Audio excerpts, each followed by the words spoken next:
Halo Jagoans, selamat datang kembali di channel @jago_kelola_uang. Pernah dengar kalimat ini nggak? Rezeki itu sudah diatur oleh Tuhan, jadi kita nggak usah mikir terlalu keras. Atau pernah nggak sih kamu merasa uang itu kayak pacar yang pelit? Datang sebentar, langsung pergi lagi tanpa alasan yang jelas. Bikin sebel banget kan? Nah, kalau kamu sering ngalamin itu, tenang aja. Hari ini kita bakal bahas solusinya bareng-bareng. Uang bukan kertas, tapi energi. Ini cara mengelolanya. Kita akan lihat uang dari sudut pandang yang sama sekali berbeda, yang jarang banget dibahas orang. Kita akan kupas tuntas hubungan antara prinsip spiritual dan hukum finansial yang sering terlupakan.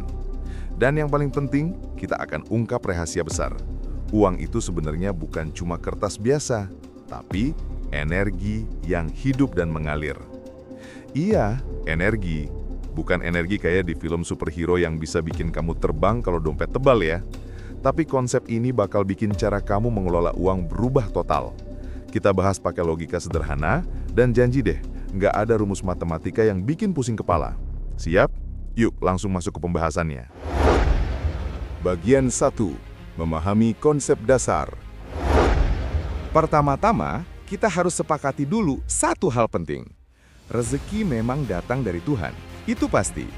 Tapi, perhatikan baik-baik kata tapinya ya. Tapi, Tuhan juga memberikan kita akal, tangan, kaki, dan kesempatan untuk menjemput rezeki itu sendiri. Jadi, bukan berarti kita cuma duduk diem nunggu uang jatuh dari langit. Bayangkan ini seperti resep masakan. Tuhan memberikan kita bahan mentah berupa talenta, waktu, dan kesempatan. Tapi, kitalah yang harus mengolahnya menjadi hidangan siap saji yang enak, yaitu uang dan kekayaan yang berkelanjutan. Disinilah konsep uang sama dengan energi mulai masuk akal. Uang bukan sekadar benda mati, tapi bentuk energi dari pengolahan talenta dan waktu yang Tuhan berikan kepada kita. Setiap rupiah yang kita terima, sebenarnya adalah representasi dari berbagai energi yang kita keluarkan. Energi waktu yang kita investasikan dalam pekerjaan sehari-hari, energi pikiran yang kita gunakan untuk memecahkan masalah, dan energi skill yang kita kembangkan dari waktu ke waktu. Jadi, uang itu seperti cermin dari usaha kita. Semakin berkualitas energi yang kita masukkan, semakin besar pula nilai yang kita dapatkan. Paham kan? Ini dasar yang bakal bikin semuanya lebih mudah dipahami selanjutnya. Bagian 2. Membongkar mitos. Uang adalah energi. Selanjutnya, yuk kita bongkar dulu mitos-mitos seputar uang yang sering bikin kita salah langkah. Coba lihat uang kertas di dompetmu sekarang. Itu cuma kulitnya aja bro, bentuk fisiknya yang kelihatan. Tapi sebenarnya esensinya jauh lebih dalam. Sama kayak tubuh manusia dari ilmu sains, kalau dilihat lebih dekat, tubuh kita ini mostly kosong. Lebih banyak ruang hampa daripada isi padat. Nah, uang juga begitu.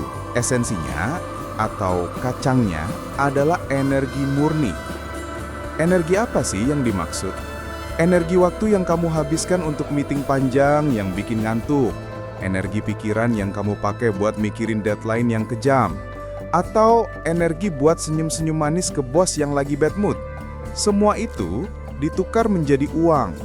Jadi, kalau kamu hambur-hamburkan uang untuk hal nggak penting, ya sama aja kamu bilang, wah 3 jam hidup gue nggak ada artinya nih, buang aja deh.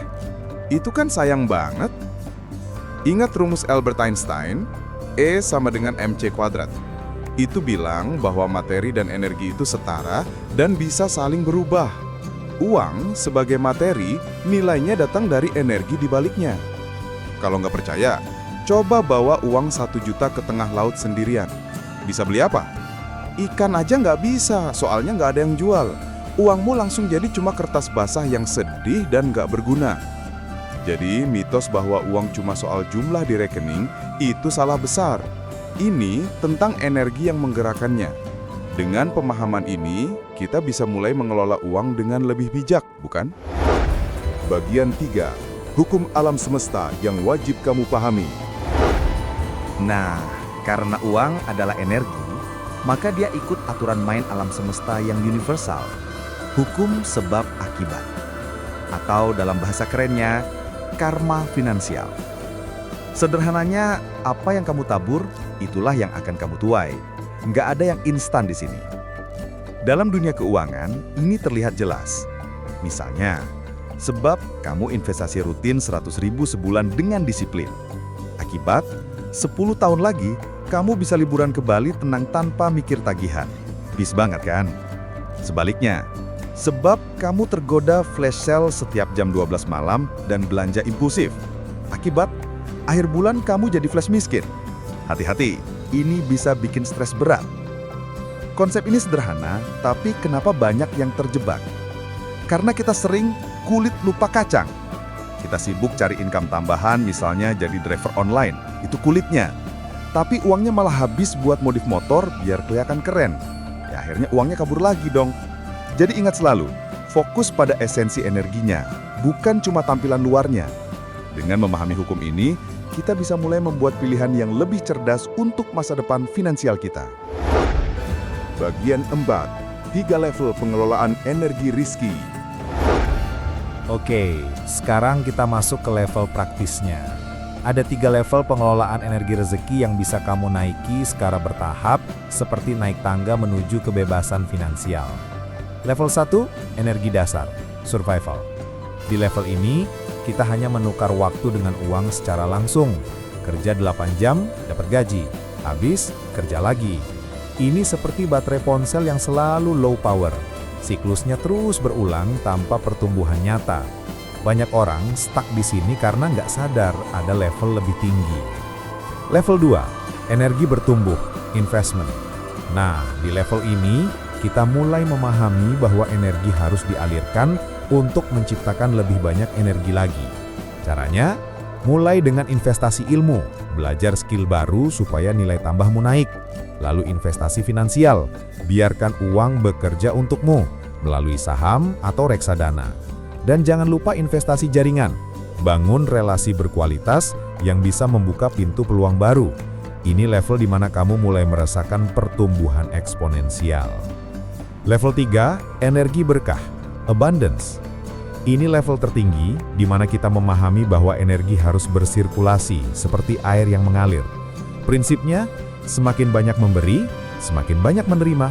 Bentuknya bisa sedekah yang mengalirkan energi positif, membantu sesama yang balik berlipat ganda, atau berkontribusi untuk masyarakat yang menciptakan legacy abadi. Di sini, keuangan gak lagi soal survival, tapi soal berkah yang melimpah dan bermakna. Dengan naik level secara bertahap, kamu bisa transformasi dari sekedar bertahan hidup menjadi hidup yang penuh kelimpahan. Bagian 5. 3 cara praktis mengelola energi uang. Teori sudah cukup, sekarang saatnya action. Gimana caranya jadi master of coin yang bijaksana? Ini 3 cara praktis yang bisa kamu terapkan mulai besok. 1. Sadari dan hargai energi waktumu, the time energy converter. Setiap kali kamu mau beli sesuatu, tanya dulu ke diri sendiri, benda ini worth gak sih sama keringat dan waktu gue? Misal, gaji kamu 50.000 per jam, mau beli tas branded 2,5 juta. Itu sama dengan 50 jam kerja, atau lebih dari seminggu waktu hidupmu. Setelah hitung-hitungan sadis ini, biasanya nafsu belanja langsung turun 70%. Ini cocok banget buat diet kantong yang efektif dan bikin kamu lebih menghargai setiap rupiah. 2. Arahkan energi untuk menciptakan lebih banyak energi. Jangan diemin, biar ngacir. Energi yang diam itu energi yang mati. Uang yang didiemin di rekening bisa menyusut kena inflasi. Kasian kan? Jadi, salurkan. Saluran pertama, bayar diri sendiri duluan. Gajian, langsung sisihkan 10%-nya untuk investasi.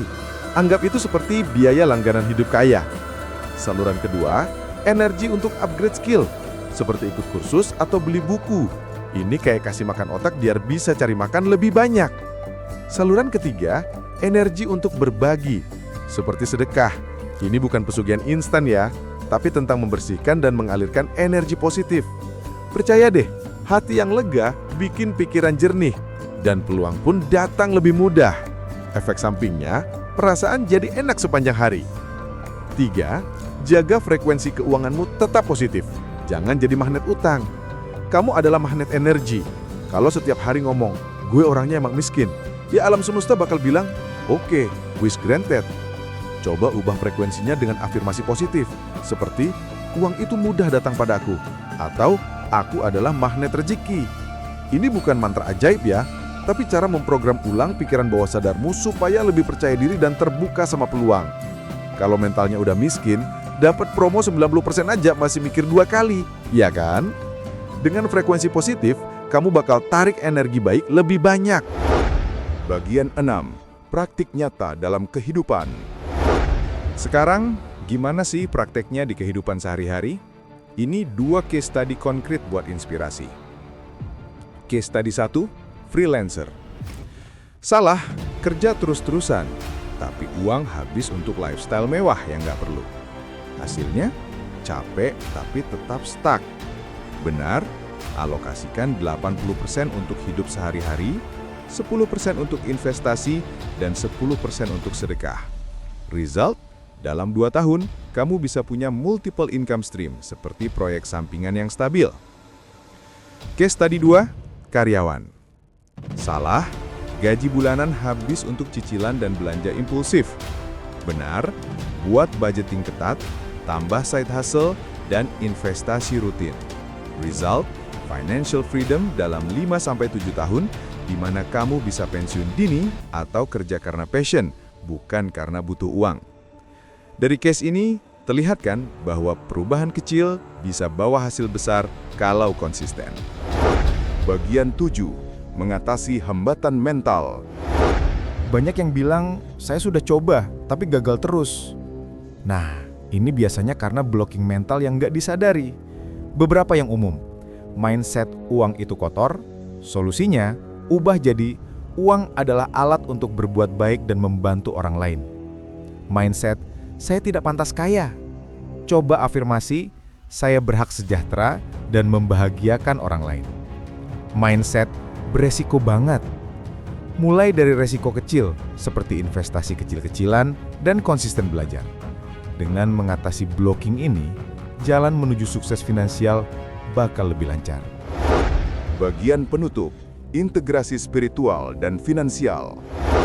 Jadi, jagoans, kesimpulannya, rezeki dari Tuhan, kita harus bersyukur dan bertanggung jawab atasnya.